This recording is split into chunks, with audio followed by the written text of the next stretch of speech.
पुढचं बोलायची विनंती करतो. त्यांचं एक वैशिष्ट्य असं की त्यांचा तुमच्यासारखाच महाविद्यालयीन जीवनामध्ये असताना समाजकार्य म्हणजे सोशल वर्कशी संबंध आला आणि नुसतं सोशल वर्क आपण करायचं आणि आपल्याला काय डायरी लिहून मार्क मिळतात तशी काही पद्धत नव्हती. It was like well selected career option that I am going to work for my people. So तो कसा ऑप्शन तुम्ही निवडला, तसं तुम्हाला का करावं असं वाटलं? तुमचा थोडक्यात एक प्रवास तुम्ही उलगडलात तर. आणि महत्त्वाची गोष्ट अशी की ज्या महिलांबरोबर त्या काम करतात त्या महिला त्यांच्या बरोबरीने पुढे जावं असं त्यांना वाटतं. Usually the leader will never encourage others to become next leader. तर त्यांच्या बाबतीत थोडा एक्सेप्शनल केस आहे, त्याच्यामुळे त्यांना ते सांगण्याची मी विनंती करतो. Thank you so much. मला खरं तर तुम्हाला सगळ्यांना गाव, आदिवासी समाज ह्याविषयीची आत्मीयता सगळ्यांमध्ये आहे का? म्हणजे ती आत्मीयता फक्त दाखवण्यापुरती, मार्क मिळवण्यापुरती मला अपेक्षित नाही आहे.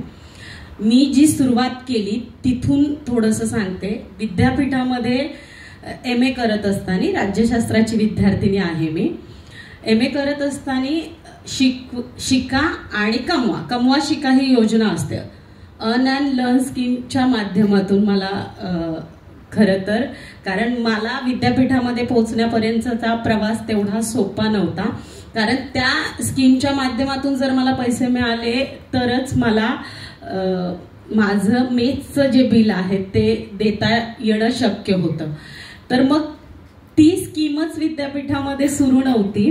ह्यासाठी सुरू झालेलं आंदोलन आणि त्याच्यातून जोडले गेलेले विद्यार्थी आणि त्याच्यातून विद्यार्थी चळवळीकडे पाहण्याची भूमिका, संघर्षात्मक जो लढा होता ते यश तर मिळालं. म्हणजे ती कमवा शिका योजना विद्यापीठामध्ये सुरू झाली, पण त्यानंतर विद्यार्थ्यांनाही, इतर विद्यार्थ्यांना जे ग्रामीण पट्ट्यातून येत होते त्या विद्यार्थ्यांना त्या योजनेचा फायदा, आणि ज्या मुलांना कोणतंच आर्थिक उत्पन्नाचं साधन शहरामध्ये, मुंबईमध्ये आल्यानंतर मिळत नव्हतं, हे मुंबई विद्यापीठाच्या माध्यमातून जी संघर्षाची लढाई सुरू झालेली ती पोटासाठीची होती. कारण एक वेळ अशी होती की कमवा शिका नव्हते म्हणून एक वेळेला फक्त गेले 3 महिने म्हणजे MAचे शेवटचे 3 महिन्याचे असे होते की मला एकाच वेळेत जेवून वेळ काढावा लागायचा, कारण 2 वेळेचे मेसचे पैसे देणं शक्य नव्हतं. तो सुरू झालेला प्रवास विद्यापीठातल्या अनेक प्रश्नांवरती विद्यार्थी चळवळीसोबत लढत असताना तो टप्पा पुढे गेला. आणि तो टप्पा असा होता की मास्टर्स कंप्लीट झाल्यानंतर मी MPhil जे आहे, आदिवासी आश्रमशाळा ज्या आहेत महाराष्ट्रातल्या स्तरावरती, ठाणे पालघर जिल्ह्यातल्या 10 आश्रमशाळांवरती संशोधन करण्याचं ठरवलं. आणि ते संशोधन बेसिकली आश्रमशाळांमध्ये असलेली अवस्था, शिक्षणाची दारं खुली करून देणाऱ्या आदिवासी समुदायासाठी ह्या आश्रमशाळा आहेत. मग मला तिथे जी स्कॉलरशिप मिळाली ती राजीव गांधी नॅशनल फेलोशिप जी होती ती आदिवासी विद्यार्थ्यांसाठी मिळते. तुम्ही उच्च शिक्षणामध्ये संशोधन करत असतात, त्या स्कॉलरशिपच्या माध्यमातून MPhilचं काम आदिवासी आश्रमशाळांमध्ये करत असताना एक गोष्ट प्रकर्षाने जाणवली. या आश्रमशाळेची, आदिवासी विभागाची भूमिका प्रशासनाच्या अधिकाऱ्यांशी बोलत असताना, आदिवासी आश्रमशाळांमध्ये शिक्षणाच्या प्रवाहात मुलं येत असताना मृत्युमुखी पावणाऱ्या मुलांची संख्या जी आहे आजही ती संख्या खूप मोठा आकडा आहे. दर वर्षाचा जर आकडा आदिवासी आश्रमशाळांमध्ये मृत्यूचा पाहिला तर तिथे एक कारण दिलं जातं, प्रत्येक मृत्यू मागचं कारण. ते फार शॉकिंग आहे मला की आजही शासन देते की कोणत्याही कारणाशिवाय एखाद्या विद्यार्थ्याचा मृत्यू होतो हे कारण योग्य वाटत नाही आश्रमशाळांमधल्या. कारण तिथे असलेली जी काही व्यवस्था आहे त्या व्यवस्थेवरती ते विद्यार्थी मृत्युमुखी पावतात, आजारांमुळे मृत्युमुखी पावतात, जे जेवण मिळतं त्याच्यामुळे मृत्युमुखी पावतात.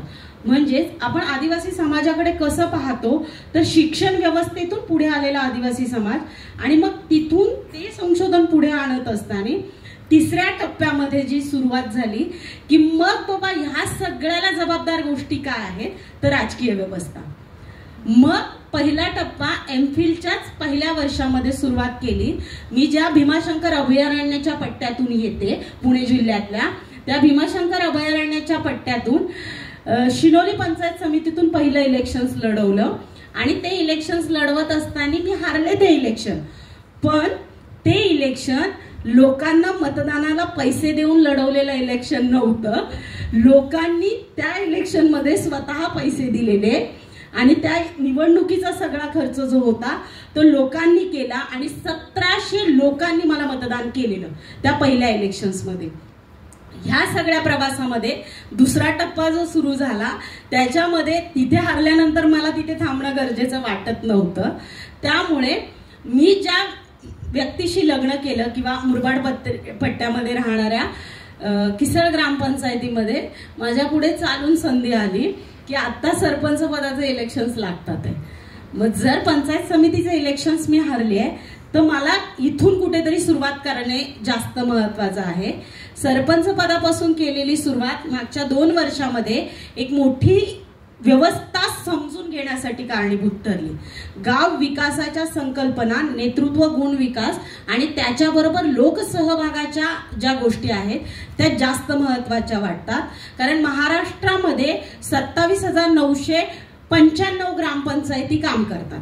मग या 27,995 ग्रामपंचायतीमध्ये 13,920 महिला आरक्षित ज्या आहेत ग्रामपंचायती आहेत आणि त्याच्यातही 6,299 एवढ्या ग्रामपंचायती पेसा ग्रामपंचायती आहेत. त्यामुळे ह्या ग्रामपंचायतीमधून लिडरशिप जी उभी राहील ती महाराष्ट्राच्या स्तरावरती कशा पद्धतीने पुढे येईल हा माझ्या पुढचा सगळ्यात मोठा प्रश्न. प्रकाराबद्दल थोडं सांगा कारण हे त्यांना नक्की माहिती. ओके, तर पेसा ग्रामपंचायतीला वेगळे अधिकार प्राप्त झालेले असतात. पेसा ग्रामपंचायतीमध्ये जो आदिवासी समुदाय असतो त्यांच्या लोकसंख्येच्या प्रमाणात जो निधी येतो तो निधी त्यांना वापरण्यासाठी वेगळं अकाउंट असतं. पेसाचं अकाउंट असतं. त्याच्यामध्ये ग्रामसेवक, पेसाचा एक अध्यक्ष म्हणजे तो सरपंच नसतो, तो अध्यक्ष, त्या समुदायातलं एक प्रतिनिधित्व असतं आणि तो निधी किती आला, कसा आला, कुठे खर्च करायचा हे पेसा सभांमधून डिस्कस झालं पाहिजे.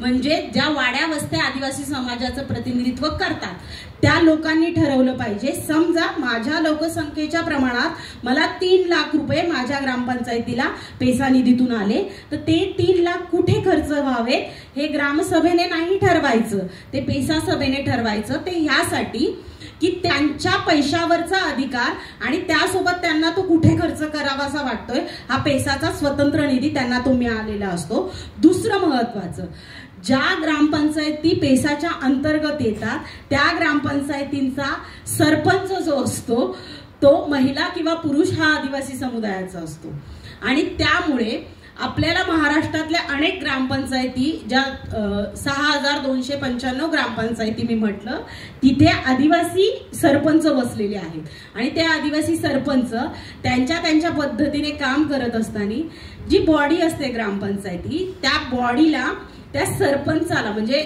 मी शिकलेले आहे म्हणून मला पेसाचे अधिकार, सरपंचाचे अधिकार माहिती आहेत, पण ज्या सरपंचांना त्या जल जंगल जमीन ह्या संबंधीचे पेसाचे वेगळे अधिकार आहेत ते जास्त महत्वाचे आहेत. कारण तिथे कोणतीही कंपनी त्या गावात जर उभी करायची असेल किंवा कोणतंही बांधकाम करायचं असेल तर त्या आदिवासी समाजाच्या किंवा त्या ग्रामपंचायतीच्या वेगळ्या ठरावांची गरज असते. त्या समाजांना त्यांनी त्या संपूर्ण प्लॅटफॉर्मवरती लक्षात घेणं गरजेचं असतं. आणि जमिनीच्या बाबतीत सगळ्यात महत्वाचा जो भाग आहे आदिवासींच्या, जो पेसा ग्रामपंचायतींना प्राप्त झालेला आहे, ती जमीन खरेदी विक्रीसाठीचे ठराव जे आहेत. आदिवासींच्या जमिनी कोणालाही विक्री करता येत नाहीत, खरेदी करता येत नाही, 99 वर्षाचे करार करता येत नाहीत, कारण त्या जमिनीवरती पूर्णपणे आदिवासी समुदायाचा अधिकार आहे. त्या जमिनी एका आदिवासीकडून दुसऱ्या आदिवासीकडे जातात. महाराष्ट्रातल्या अनेक भागांमध्ये कोट्यावधी रुपयांचे व्यवहार असे झालेले आहेत की आदिवासींच्या जमिनी लाटण्याचं काम जे आहे त्या महाराष्ट्रातल्या अनेक ग्रामपंचायतींमधून आणि जी गावं मुंबई शहराच्या लगत आहेत, रायगड जिल्हा आपल्या जवळ आहे, त्या जिल्ह्यातल्या ग्रामपंचायतीमध्ये आदिवासींच्या जमिनी सुद्धा लाटण्याचं काम या संपूर्ण अधिकारांना ऍक्टला डावलून झालेलं आहे. कारण तो कायदाच हे सांगतो की आम्हाला वन हक्क कायदा जो आहे तो पेसा ग्रामपंचायतीमधून सगळ्यात महत्वाचं काम करतो. वन हक्क कायद्याच्या माध्यमातून 2006चा त्या कायद्याच्या माध्यमातून मिळालेल्या जमिनी तुम्ही कशा वापराव्यात, काय कराव्यात हे अधिकार आदिवासींचे आहेत.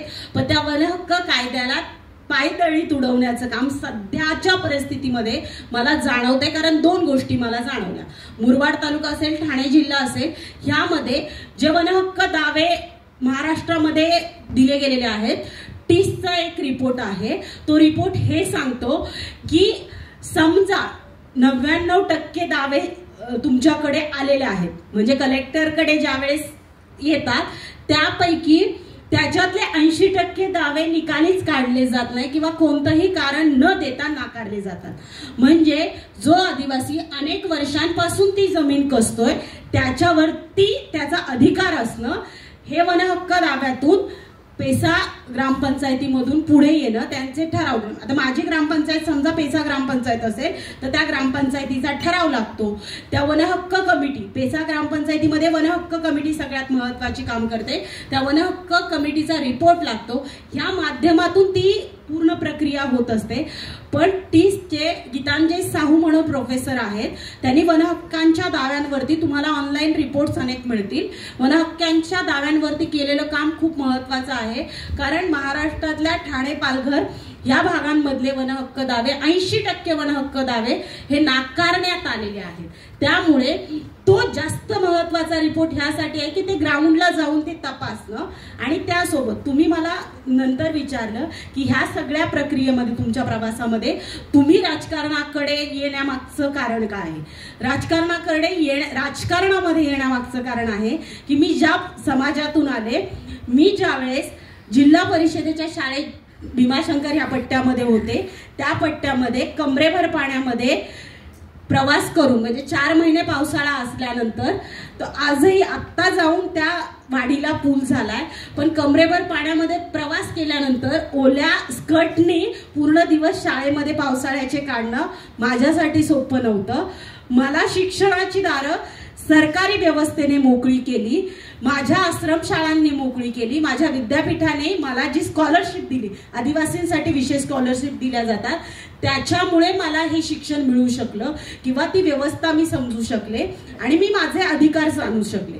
पण ते अधिकार जाणत असताना राजकीय व्यवस्थेतलं माझं प्रतिनिधित्व, माझी भाषा बोलणारा, माझ्या प्रश्नांवरती काम करणारं प्रतिनिधित्व जर मला तिथे जाणवलं नाही तर 100% माझ्यासारख्या शिकलेल्या मुलांनी, मुलींनी राजकीय व्यवस्थेकडे, समाज व्यवस्थेतून पुढे येणं गरजेचं आहे.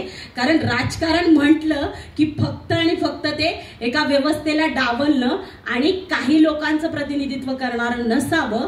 माझ्या मताने मी राजकारणामध्ये येण्यामागचं कारण आहे की माझ्या समाजातले प्रश्न आजही संपलेले नाही आहेत. माझ्या महिलांना नेतृत्वामध्ये येण्यासाठी आजही डावललं जातंय. स्थानिक स्वराज्य संस्थांमध्ये महिलांना मिळालेलं 50% आरक्षण हे फक्त आरक्षण राहिलेलं आहे. प्रत्यक्षरित्या महिला या कोणाच्या कटपुतली म्हणून काम करतात का हे जास्त जवळून जाणवण्यासाठी, समजण्यासाठी मला त्या ग्रामपंचायतीमध्ये, मला त्या स्थानिक स्वराज्य संस्थांमध्ये जाणं महत्वाचं वाटलं. आणि तो राजकीय प्रवास माझ्यासाठी जास्त महत्वाचा यासाठी आहे की त्या प्रश्नांवरती मी फक्त पुस्तकी भाषा नाही बोलणार, मी फक्त कायद्याच्या दृष्टिकोनातून नाही बोलणार. माझ्या ग्रामपंचायतीमध्ये जेव्हा मी संशोधनासाठी गेले होते MA असताना, तर ती सरपंच त्या खुर्चीवर नव्हती बसत, ती एका कोपऱ्यात बसत होती. आज त्या खुर्चीवर बसून एका आदिवासी मुलीला तो कारभार करता येतोय आणि अशा गावामध्ये करता येतोय की जिथे आर्थिकदृष्ट्या सबल वर्गाचं एक वेगळं वर्चस्व आहे आणि त्यांना राजकीय व्यवस्थेतली सत्ता कधीही सोडायची नसते. समाजातली समान साखळी जोडण्यासाठीचा जो धागा असतो तो राजकारण हे सगळ्यात महत्वाची भूमिका पार पाडत असतं. म्हणजे मला माझे अधिकार समजले, मग मी माझे प्रश्न मांडण्यासाठी त्या राजकारणामध्ये येणं आणि त्या प्रश्नातून माझ्यासारख्या अजून किती कविता घडवता येतील हा प्रयत्न करणं, ह्या खरा तर उद्देश राजकारणामागचा आहे. थँक्यू. पंचायतचा पुढचा सिरीज इथे सगळं स्क्रिप्ट तयार आहे. Ma'am, now next issue of CSR. How much CSR is inclusive and how we can link that with सस्तास जो सांगितलं. तुम्ही ज्या आदिवासी समाजातून येता तिकडच्या महिलांना, लहान मुलींना किंवा तरुणांना ह्या सगळ्या गोष्टीची कितपत माहिती आहे, म्हणजे ते किती अवेअर आहेत? कारण तुम्ही इथपर्यंत पोहोचलात आणि तुम्ही त्यांच्यासाठी काम करताय, सो त्याच्यासाठी इन्स्टिट्यूशनल रिफॉर्म्स काय पाहिजेत? Thank you sir. खरं तर आपण जे बघतोय सध्या महिला सक्षमीकरणावरती खूप सारा जोर इंटरनॅशनल लेवलपासून आहे. कारण आम्हाला काही गोल अचीव करायचे आहेत 2030 पर्यंत, राईट? सो महिला सक्षमीकरण हे सेंट्रल गव्हर्नमेंटचं टार्गेट आहे आणि त्यांनी ठरवलेलं आहे की लिडरशिपमध्ये महिला येणार आणि त्या इतर महिलांना कशा घडवणार किंवा त्या लिडरशिपमधून पुढे कसं जाणार. पण हे करत असताना माझ्या ट्रायबल कम्युनिटीमध्ये हायर एज्युकेशनमध्ये येणाऱ्या मुलींची संख्या हा माझ्या पुढचा सगळ्यात मोठा प्रश्न आहे. कारण ड्रॉपआउटचं प्रमाण जे आहे ना 10वी-12वी नंतर खूप जास्त प्रमाणात दिसतंय. एकीकडे स्थानिक स्वराज्य संस्थांमध्ये आपण बघतोय की महिला सक्षमीकरणावरती भर देत असताना राज्य महिला आयोग सांगतोय की आम्हाला महिला सभा महत्वाच्या वाटतात, ज्या प्रत्येक ग्रामसभेच्या अगोदर होतात. कारण तिथे डिस्कस झालेले मुद्दे, कौटुंबिक हिंसाचार असेल, मुलींच्या लैंगिक अत्याचाराचे मुद्दे असतील, पोक्सो ऍक्ट असेल, जे मुलींवर ग्रामीण पट्ट्यामध्ये होणाऱ्या केसेस आहेत, आणि बालविवाह आहे, ह्या केसेस कशा पद्धतीने आपण बघतोय की त्याच्यामध्ये त्या महिला सभेमध्ये आल्यानंतर ते डिस्कस होत असताना त्या केसेसवरती काम करणारी यंत्रणा किती आहे हा प्रश्न आहे. कारण नोंदवलेल्या केसेसमध्ये आणि प्रॅक्टिकल घडणाऱ्या स्थानिक स्वराज्य संस्थांमधल्या केसेसमध्ये खूप मोठी तफावत आहे. म्हणजे मी ज्या जिल्ह्यामध्ये काम करते किंवा ज्या तालुक्यामध्ये काम करते किंवा ज्या गावामध्ये काम करते त्या गावामध्ये सुद्धा महिला कधी ग्रामसभेला येत नव्हत्या. हे चॅलेंजेबल आहे. त्या महिलांना महिला सभेला येण्यासाठी एक मोटिवेशन काय असतं की तुमचे प्रश्न काय आहेत हे समजून घेण्यासाठी आम्हाला तुम्हाला भेटायचंय, आम्हाला तुमच्याशी चर्चा करायची, आणि ती चर्चा प्रत्येक गावामध्ये होते का? महाराष्ट्रातल्या महिला सक्षमीकरणाच्या मुद्द्यावरती, मुलींच्या प्रश्नांवरती काम करणाऱ्या लोकांमध्ये ही अवेअरनेस किती आहे की गाव पातळीवरती एखाद्या नवऱ्याने बाईच्या कानाखाली मारणं किंवा त्याने तिला मारणं हा कौटुंबिक हिंसाचार आपण कायद्याच्या दृष्टिकोनातून बघतोय. पण आदिवासी समाजामध्ये जिथे महिला नेतृत्व करते किंवा महिलांना दुय्यम स्थान नाहीये आमच्या समाजात, पण शैक्षणिक दृष्टिकोनातून महिला ज्या काही मागासलेल्या आहेत त्याचा परिणाम राजकीय व्यवस्थेमध्ये, सामाजिक व्यवस्थेमध्ये आणि आर्थिक सक्षमीकरणामध्ये महिलांच्या बाबतीत, मुलींच्या बाबतीत दिसून येतो. शिकलेल्या मुली पुढे येत असताना त्यांनी स्थानिक स्वराज्य संस्थांमध्ये किंवा लिडरशिपमध्ये काम करत असताना ह्या सगळ्या प्रश्नाकडे त्या कशा पाहतात किंवा त्यांना वाटतंय का स्वतःहून? आता इथे बसलेल्या अनेक मुली आहेत, तुम्हा प्रत्येकीच्या मनामध्ये आतून ही भावना आहे का की मला काहीतरी प्रोजेक्टवरती काम करायचंय किंवा एखादा रिसर्च प्रोजेक्ट करायचा, इथपर्यंत मर्यादित ते काम आहे का? आम्हाला गोल काय साध्य करायचे आहेत, गाव विकासाच्या संकल्पना काय साध्य करायच्या आहेत, त्या त्यांच्यातून जर आल्या ना तर त्या पर्यावरणाशी निगडीत असतात.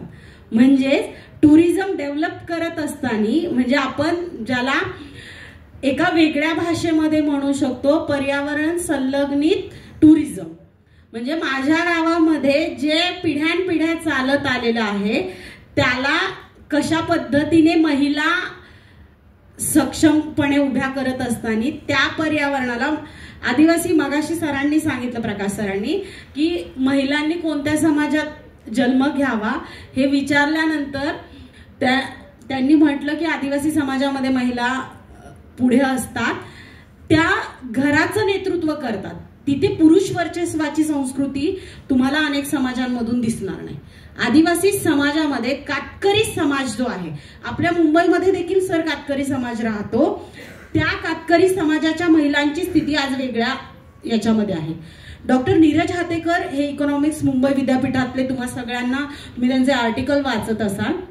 त्यांनी एक रिसर्च पब्लिश केलेला आहे की महिलांमधली मुंबईच्या आजूबाजूला, मुंबईमध्ये राहणारा कातकरी समाज, त्या कातकरी समाजाची अवस्था, त्या महिलांची अवस्था एक मांडण्याचा प्रयत्न केलेला आहे. ते जर वाचलं तर आपल्याला लक्षात येईल की ह्या महिला किंवा ह्या लिडरशिप मधल्या महिलांना त्यांचे प्रश्न किती कळू लागलेले आहेत किंवा किती समजू लागलेले आहेत. याच्यासाठी अजून खूप मोठ्या जोमाने काम होणं गरजेचं आहे. महाराष्ट्र राज्य शासनाच्या स्तरावरती ज्या पद्धतीने महिला सक्षमीकरण चाललेलं आहे, फक्त ट्रेनिंग देऊन सरपंच काम करणार आहेत का? माझ्या मदतीने अजून किती महिला, माझ्या मदतीसाठी अजून किती हात उभे राहतात?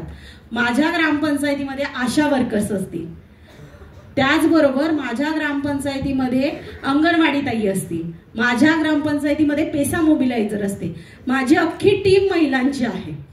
म्हणजे ह्या महिला घडतात आहे. गेल्या 2 वर्षामध्ये आम्ही जे काही प्रोग्राम्स कंडक्ट करण्याचा प्रयत्न केला तो ह्याच महिला लिडरशिप मधून केलेला आहे.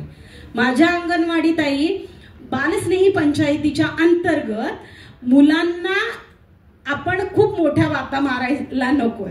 म्हणजे आज मोबाईल प्रत्येकाच्या हातात आहे आणि मुलांना मोबाईल पासून लांब कसं ठेवावं, अनेक केसेस मोबाईलमुळे घडलेल्या आहेत. स्क्रीनच्या बाबतीतल्या स्क्रीन टाइम कमी केला पाहिजे. खूप मोठ्या स्तरावरचे सेमिनार्स होतात आहे.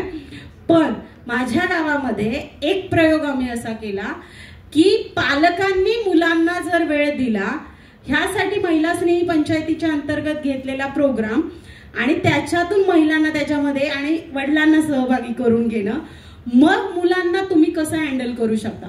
म्हणजे तुम्ही गहू किंवा इतर धान्य मुलांसोबत जर त्यांच्यासोबत, त्यांना खूप आवडतं ह्या सगळ्या गोष्टी, त्या प्रयोगांसोबत जर तुम्ही मुलांना कसं वाढवण्यासाठी गाव पातळीवरती प्रयत्न होणं, आपण खूप मोठ्या स्तरावरती लार्ज लेवलला विचार करण्यापेक्षा महिला सक्षमीकरणाच्या, मुलींच्या सक्षमीकरणाच्या, ज्या माझ्या गावातून शिकलेल्या मुली कॉलेजमध्ये पुढे जातात आहे त्या मुलींना ग्रामपंचायतीमध्ये सहभागी करून घेणं, त्यांची मदत घेणं, माझ्या गावामध्ये चाललेल्या कामांवरती त्या मुलींनी ऑब्झर्वेशन ठेवणं, त्यांची कमिटी काम करणं आणि ते ऑब्झर्वेशन्स नोंदवणं.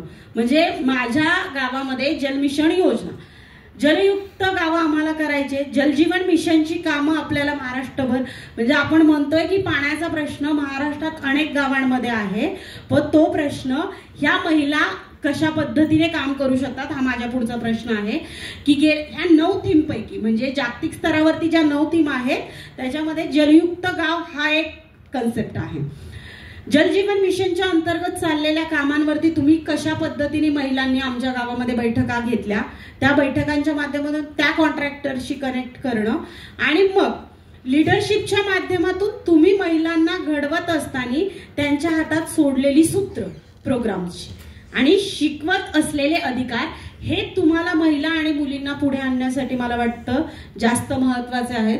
कारण वरवरच्या बाता मारून आपल्याला काही होणार नाही. आमचं 50% आरक्षण जरी स्थानिक स्वराज्य संस्थांमध्ये मुलींना मिळालेलं असलं, महिलांना मिळालेलं असलं, तरी संसदेमधलं आरक्षण आजही प्रलंबित आहे. हा माझा पुढचा प्रश्न आहे.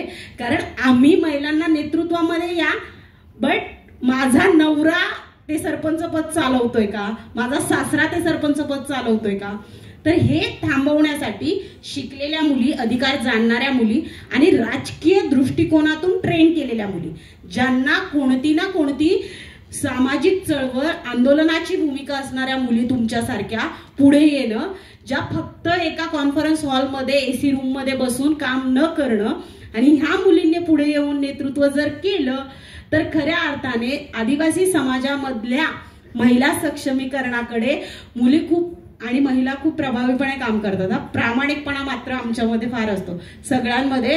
कारण तुम्ही एखादी कमिटमेंट जर महिलांनी दिली तर ती पूर्ण करण्यासाठी ते राजकीय नेतृत्व, ती लिडरशिप प्रामाणिकपणे काम करत असते. हे मला खूप प्रकर्षाने जाणवलंय. म्हणजे आपण एकदा संधी देऊन पाहिलीत ना, म्हणजे स्थानिक स्वराज्य संस्थांमध्ये 1992 नंतर दिलेल्या संधी आता पुढे कुठेतरी, माझ्यासारख्या, माझी मैत्रीण आहे बेला ग्रामपंचायतीमधली शारदा गायधणे, त्यांना गेल्या 20 वर्षापासून एका ग्रामपंचायतीमध्ये काम करतात आहे. राष्ट्रीय पुरस्कारांनी सन्मानित केलं 11 डिसेंबरला त्यांना. त्यांचं गाव कार्बन मुक्त गाव करण्यासाठी त्यांना तो पुरस्कार दिलेला आहे. कारण तिथे असणारी म्हणजे त्यांच्या बॉडीमध्ये जी महिला लिडरशिप काम करते ना, ती आंदोलनातून चळवळीतून आलेली लिडरशिप आहे. म्हणजे फारच काही शिक्षण असेल तर लिडरशिप घडते किंवा तर बदल होतं असं नाहीये. एका ग्रामपंचायतीतला असाही प्रयोग जाणवला, एका आजीला काहीही वाचता लिहिता येत नाही, पण तिला तिच्या गावामध्ये काहीतरी बदल करायचा होता आणि तो बदल अशिक्षित महिला सुद्धा करू शकते. फक्त त्यांच्यापर्यंत यंत्रणा पोहोचवणं, वैचारिक दृष्टिकोनातून त्यांना घडवणं, आणि तो वैचारिक दृष्टिकोन तो फक्त मर्यादेपुरता नाहीये, जो पुरोगामी महाराष्ट्राची विचारधारा पुढे नेणारा वैचारिक दृष्टिकोन असावा, जो महिलांना समान स्थान देणारा असावा. गेल्या एवढ्या वर्षामध्ये महिलांना फक्त पंचायत स्तरावरती मिळालेलं 50% आरक्षण जर पुरेसं असतं, सक्षम करणारं असतं, तर आम्हाला महाराष्ट्राची मुख्यमंत्री एवढ्या वर्षात महिला मिळाली असती असं मला वाटतंय, जी मिळालेली नाहीये. हे दुर्दैव आहे. एक डिसएडव्हान्टेज आहे शिक्षणाचा की मुलं शिकल्यानंतर ते जेव्हा शहरात जातात तेव्हा परत मागे येतच नाही, असा एक शहरीकरणाच्या विरोधातला आरोप आहे. तर तुमचं आणि तुम्हालाही हा प्रश्न त्यांच्यानंतर आहे की तुमची पुढची पिढी शिकल्यानंतर ती तुमच्यापासून दुरावेल असं तुम्हाला वाटतं का? कारण शहरीकरणाचा रेटा इतका प्रचंड आहे की लोकांना आम्ही आदिवासी आहोत, आम्ही मूल निवासी आहोत याचा अभिमान वाटण्याच्या ऐवजी ते लपवण्याकडे त्याचा कल दिसतो. तर ह्याबद्दल तुमचं काय मत आहे? एकतर आदिवासी म्हणून असणारी ओळख मुळात ती निसर्गाशी निगडीत असणारी आहे. तिथे कोणत्याही प्रकारचा भेदाभेद त्या संस्कृतीमध्ये ज्या वेळेस दिसत नाहीये. मी शिकल्यानंतर मी माझ्या गावाकडे नक्कीच मागे जाण्याचा प्रयत्न केला, तो ह्यासाठी केला, आणि तेच शिक्षण जे आहे ते मी माझ्या पुढच्या पिढीला नक्की देण्याचा प्रयत्न करते आहे की आपण आपल्या गावांमधून विकासाच्या संकल्पना, आर्थिक सक्षमीकरण जर गावांचं झालं, म्हणजे जिथे अनेक बचत गट काम करतात आहे आदिवासी भागांमध्ये, अनेक आदिवासी योजना प्रकल्प कार्यालये प्रत्येक महाराष्ट्राच्या विभागीय स्तरावरती असणारी, ज्यांच्याकडून आर्थिक सक्षमीकरणाचा जर एक रेटा राहिला तर दुसरा भाग आहे की ह्या शिकलेल्या पिढीला त्या आदिवासी गावांमधून, पेसा ग्रामपंचायतीमधून बाहेर पडावं लागणार नाही. कारण शहरांवरचा ताण वाढतोय, शहरं गुदमरतायत, शहरं कुठे मोठ्या पद्धतीने पसरत चाललेली आहेत. आपल्याला माहितीये, आपण बदलापूरला राहत असलो तरी ते आपल्याला मुंबई वाटते. कारण शहरांवरचा लोकसंख्येचा बोजा जो वाढतोय तो पर्यावरणाला हानी पोहोचवणारा आहे. त्यामुळे आम्ही ज्या आदिवासी पट्ट्यांमधून, म्हणजे मी भीमाशंकर पट्ट्यातून येते, ठाणे पालघर जिल्ह्यातला एक आदिवासी मोठा पट्टा आहे, नंदुरबार सारखा एक मोठा पट्टा आहे जिथे आदिवासी समुदाय राहतो. ही सगळी मुलं विद्यापीठांपर्यंत, शहरी पट्ट्यांपर्यंत आल्यानंतर त्यांनी मागं जाऊन त्या गावांमध्ये स्वतःच्या उदरनिर्वाहाची साधनं, म्हणजेच स्वतःच्या हाताला तर काम मिळेल पण त्या गावातल्या अनेक लोकांच्या हाताला काम देण्याचं ही एक पिढी जी आहे शहरी पट्ट्यातली शिकलेली पिढी करू शकते, तरुण पिढी करू शकते. कारण ह्या तरुण पिढीमध्ये असणारी जिद्द ह्या समाजाचं नेतृत्व करण्यासाठी मला वाटतं खूप मोठी भूमिका पार पाडेल. मला वाटतं की तुम्ही जे म्हणालात ना की शिकल्यानंतर मुलं ती परत मागे फिरतील की नाही, किंवा मला वाटतं ती घरातून तशी जर त्याला नीट प्रेरणा मिळाली आणि त्याला जर घरातून सगळे संस्कार मिळाले तर मुलं चांगली राहतात. मी माझ्या मुलांबद्दल म्हणेन की माझी मुलगी आहे ती MA केली तिने, शीतल बोराडे, आणि तिला आता 7 वर्षाची मुलगीसुद्धा आहे. ती वारली पेंटिंग्स करते, सगळ्या मग ते पाऊच बनवते, पिशव्या बनवते, आणि तिचा नवरा कामाला आहे चांगला, परंतु तिलाही आवड आहे. माझा दुसरा मुलगा क्लार्क आहे, त्याला फारशी आवड नाही आहे याच्यामधली, परंतु सामाजिक आमच्याकडे चळवळी उभ्या राहतात त्यावेळेला तो नेहमी त्या चळवळीमध्ये असतो. हा दुसरा आकाश जो आहे, जो आता सिव्हिल इंजिनियर आहे, तो संपूर्ण दिवसभर तो पेंटिंगच करत असतो. आणि जसे आता ताई म्हणाले की वन समित्या ज्या स्थापन झालेल्या आहेत, शहरीकरणामध्ये शहरी भागात त्या नव्हत्या, त्यानंतर आम्हाला कळलं की शहरी भागात सुद्धा तो कायदा लागू आहे 2006चा, आणि ती आता गेल्या वर्षीच आमच्याकडे याच वर्षी वन हक्क समिती स्थापन झाली आणि माझा मुलगा हा त्या समितीचा सचिव म्हणून तिथे आहे. आणि आपण पाहतो की मला असं वाटतं की फक्त पैसे कमावणे आणि कुठेतरी चांगला हुद्द्यावर जाणे किंवा गाडी घेणे, बंगला घेणे म्हणजे तो पुढारला असं मला बिलकुलही वाटत नाही. त्याचं कारण असं आहे ना की मी पाहिलं आहे की काही लोक अशी आहेत की जी खूप पुढे गेलेली आहेत शिक्षणाच्या बाबतीत, अगदी त्यांच्या आर्थिक याच्या बाबतीत, परंतु समाजाकडे ते बिलकुल पाहत नाही. आणि मी विद्यार्थ्यांनी सांगितलं, मी पुणे युनिव्हर्सिटीमध्ये गेले, मुंबई युनिव्हर्सिटीमध्ये गेले, आता आम्ही मध्ये आंध्रामध्ये पण जाऊन आलो. मला या विद्यार्थ्यांना पण सांगायचं आहे, शिक्षणाचा अर्थ केवळ एवढाच नसावा. ज्या ठिकाणी कुठे अन्याय होतोय, ज्या ठिकाणी अत्याचार होतोय, ज्या ठिकाणी चुकीचं घडतंय, त्या ठिकाणी हे चुकीचं आहे हे सांगायची ताकद म्हणजे शिक्षण, हे मला वाटतं. बऱ्याच वेळेला वाटतं की मला काय करायचं आहे. आणि म्हणून मला भीती कशी वाटते की हे जे आंदोलनं होतात किंवा पुढे अन्याय होतो आणि त्या ठिकाणी जर मुंबईसारख्या ठिकाणी 1,80,00,000 लोक राहतात आणि काही हजार लोक तिथे आंदोलन करतायत, सरकार असं समजून चालतं की बाकीचे सगळे आमच्या बरोबर आहेत, म्हणजे त्यांना मान्य आहे सगळं. तर हे सगळं चुकीचं आहे. आणि राहिला रोजगाराचा प्रश्न, तो रोजगार निर्मिती आज जर इतर प्रांतातून लोक येऊन इथे करतायत, काय कुठे हजार किलोमीटरवरून येऊन इथे जर सगळं करतायत, तर आपण काय करू नये. माझा मुलगा म्हणजे आता आकाशच्या बद्दल बोलायचं झालं तर, आता माझी बायको भाजी विकायला जाते. आम्ही सगळ्या प्रकारच्या भाज्या लावतो, आमच्या थोडी जागा आहे, वेगवेगळे फळांची झाडं आहेत, केळी, नारळ, फणस, आंबे, चिकू सगळी झाडं मी लावलेली आहेत. फक्त मोसंबी आणि सफरचंद आमच्याकडे नाही आहे, अननस पण आहेत. आणि आम्ही शहरात राहिल्याने काय आहे की आम्ही तिथे ऑर्गॅनिक सगळी शेती करतो. शहरी भागातली लोक आमच्या शेतात येऊन सगळ्या भाज्या घेतात. आकाशने यावर्षी काय केलं, त्यांनी त्याचा विचार नाही केला की मी सिव्हिल इंजिनियर आहे. त्यांनी माझ्या बायकोची भाजी विकायला जाते जोगेश्वरीमध्ये, ती टोपला घेऊन जातो, तो आईला तिथे नेऊन देतो. त्यानंतर काही आमच्या ज्या भाज्या आहेत आमच्याकडचे यावर्षी आंबे, हापूस आंबे आहेत, फणस आहेत, केळी आहेत, चिकू आहेत आणि सगळ्या प्रकारच्या भाज्या आकाशने तिथे राहणाऱ्या ओबेरा टॉवर्स वगैरे आहेत त्या ठिकाणच्या लोकांची कॉन्टॅक्ट करून त्यांना त्यांच्या घरी पोहोचवल्या. तर मोठी मी त्याला बॅग आणून दिली, तो बॅग घेतो, ती भरतो. आंबे किती डझन पाहिजे, 200 रुपये, आमचे 400 रुपये डझन आहेत, 250 रुपये डझन आहे, तो म्हणतो. आणि तो घरपोच करतो. तो त्यांनी तिथे हा विचार नाही केला की मी इंजिनियर आहे, मी ही अशी कशी कामं करू. त्यांनी ते छोट्या छोट्या गोष्टीतून आज त्याला असं वाटतं की नाही मी खूप काही करू शकतो.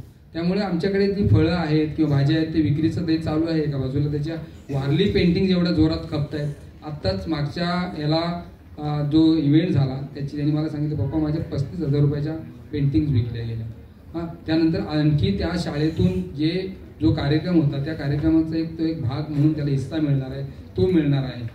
आणि मग त्याला वाटलं की कशाला पाहिजे नोकरी आणि कशाला आपण कोणाचे नोकर बना. तर त्याचबरोबर त्याचा हाही विचार आहे की या ह्याच्यामध्ये आणखी जर विद्यार्थी आहेत जे वारली पेंटिंग चांगली काढू शकतील तर अशांना घेतला तर एक मोठा ग्रुप होऊ शकतो आणि रोजगार निर्मिती होऊ शकते.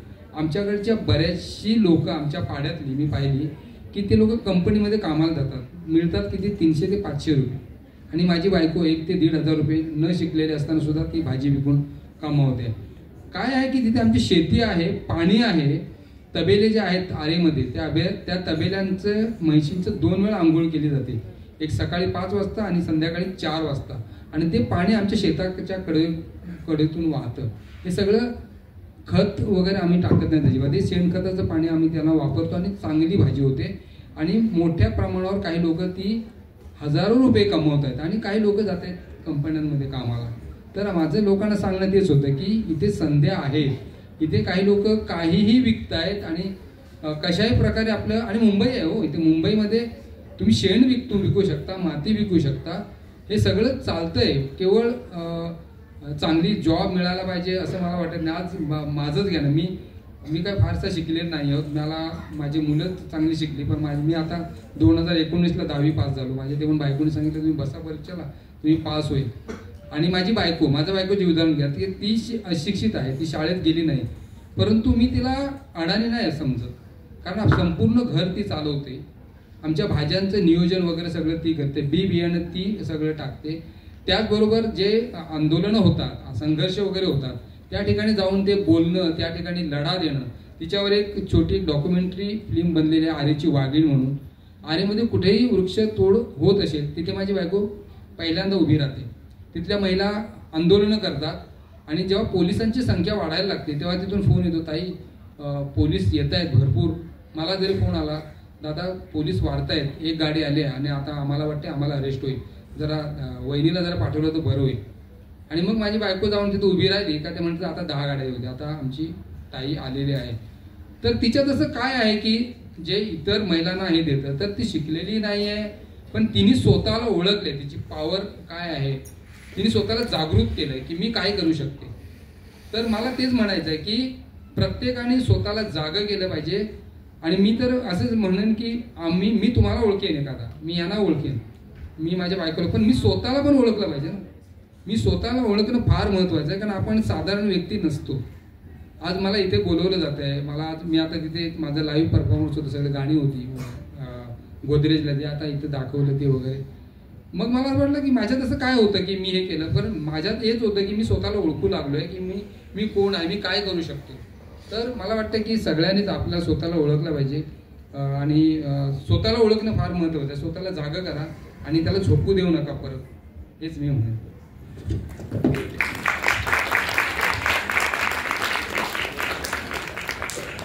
To sum up the entire discussion,